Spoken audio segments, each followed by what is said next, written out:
प्रिय स्टूडेंट्स, चिंता और चिंतन में जितना का अंतर होता है उतना ही का अंतर आलस और संतुष्टि में होता है। यदि आप अपने वर्तमान स्थिति से संतुष्ट हैं तभी आप आगे मन लगाकर मेहनत कर पाएंगे। यदि आप अपने वर्तमान स्थिति से संतुष्ट नहीं हैं तो आपको अपने कार्य करने में मन नहीं लगेगा। दोस्तों, मेरा कहने का मतलब यह है कि ईश्वर ने जितना आपको दिया है उसी में खुश रहना सीखें, और यदि आप खुश हैं तभी आप कड़ी मेहनत, ऊंची सोच और पक्का इरादा के बल पर निरंतर मेहनत कर पाएंगे और आप अपने लक्ष्य को पा सकते हैं। दोस्तों, मैं एक छोटी सी स्टोरी के माध्यम से एक संदेश पहुंचाना चाह रहा हूं, और यह स्टोरी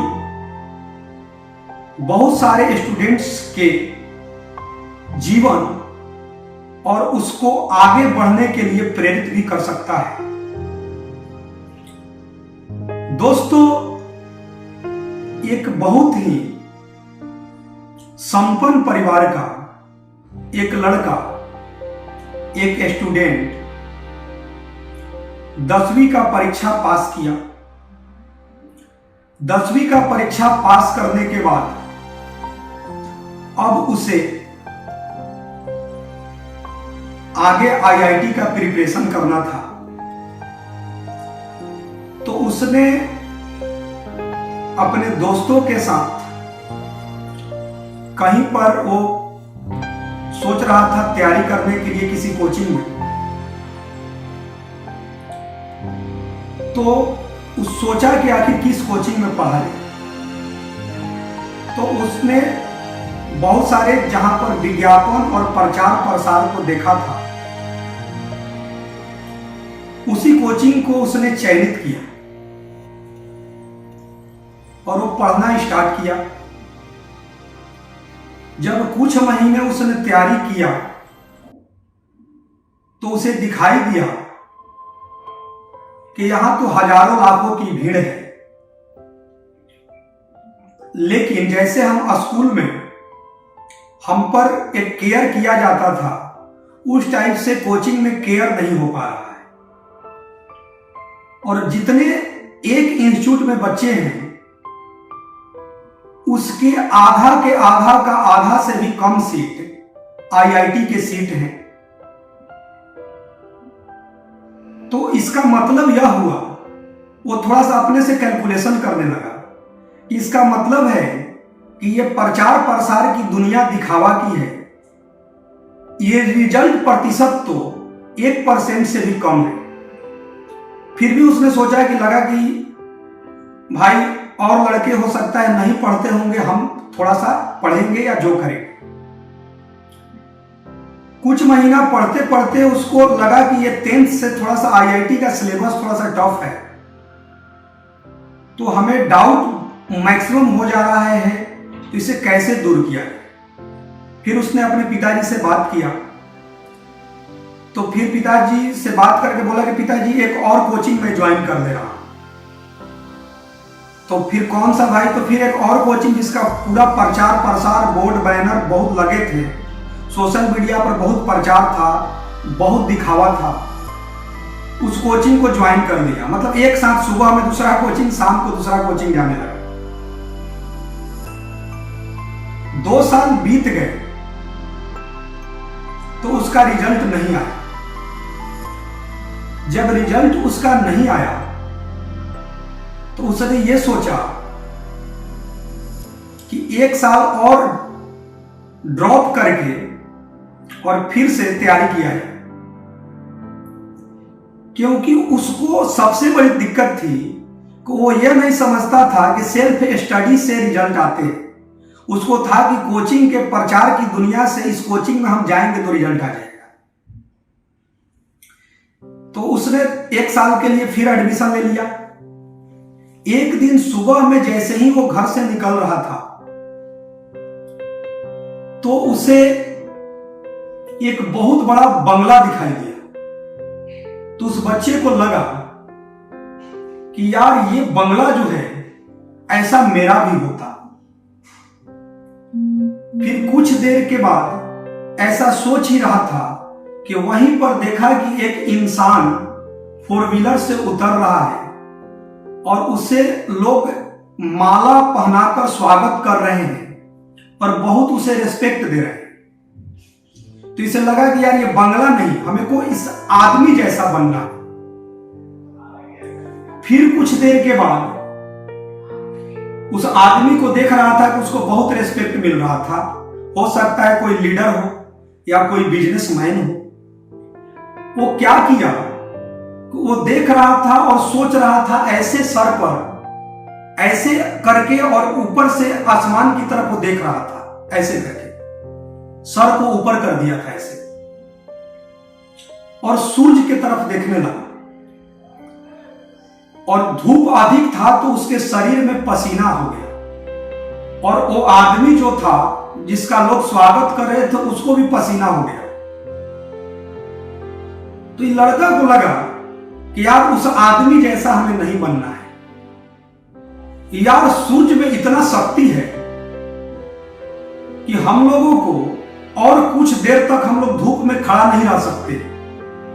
यार सूरज जैसा ताकतवर हमें बनना है।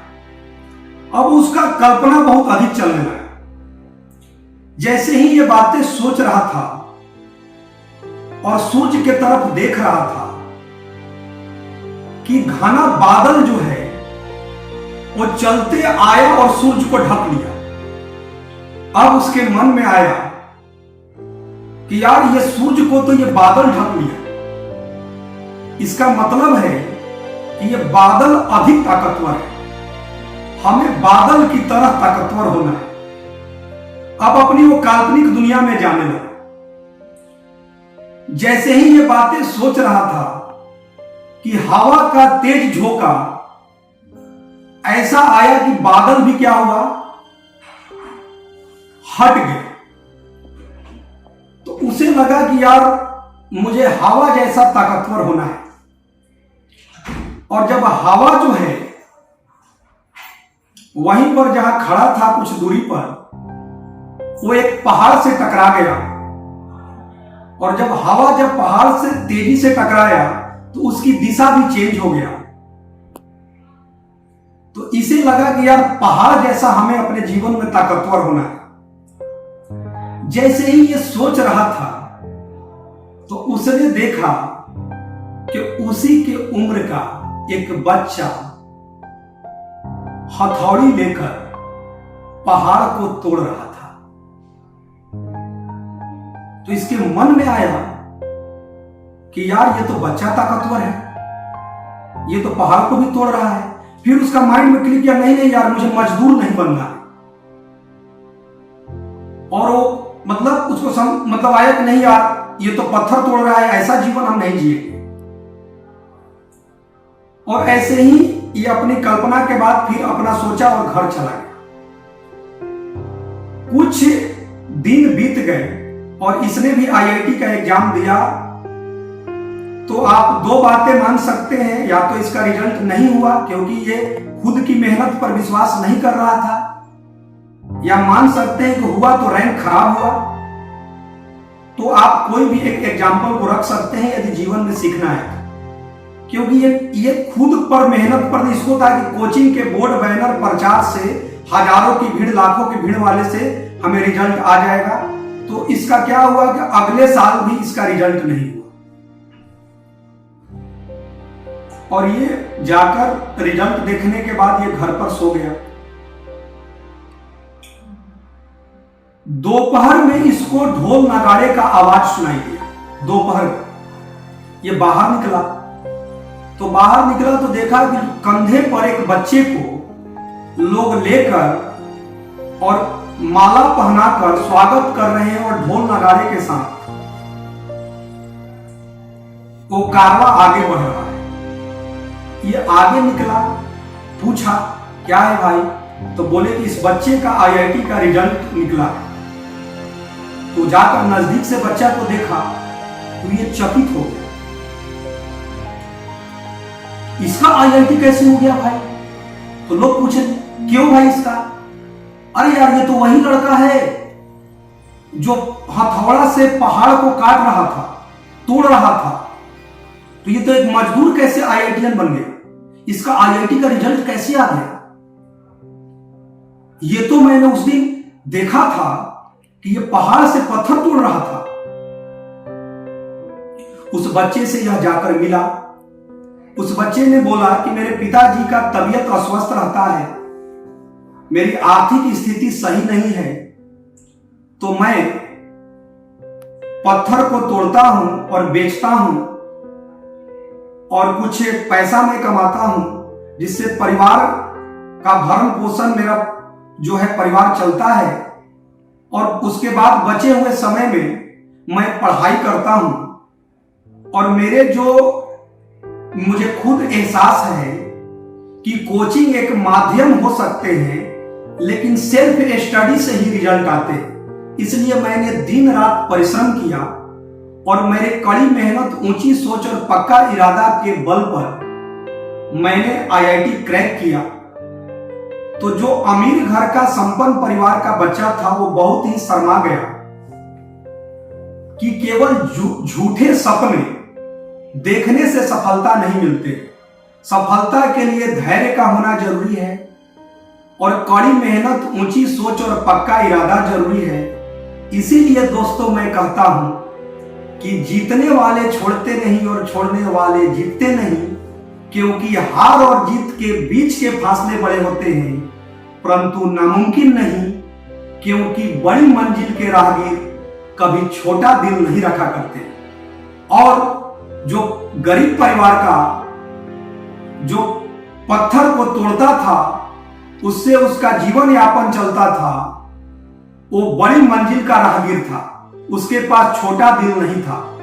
और जो संपन्न परिवार का बच्चा था, यदि वो खुद पर विश्वास करके मेहनत करता तो वह भी अपने जीवन में सफल होता। इसीलिए दोस्तों आप धैर्य बनाए रहें।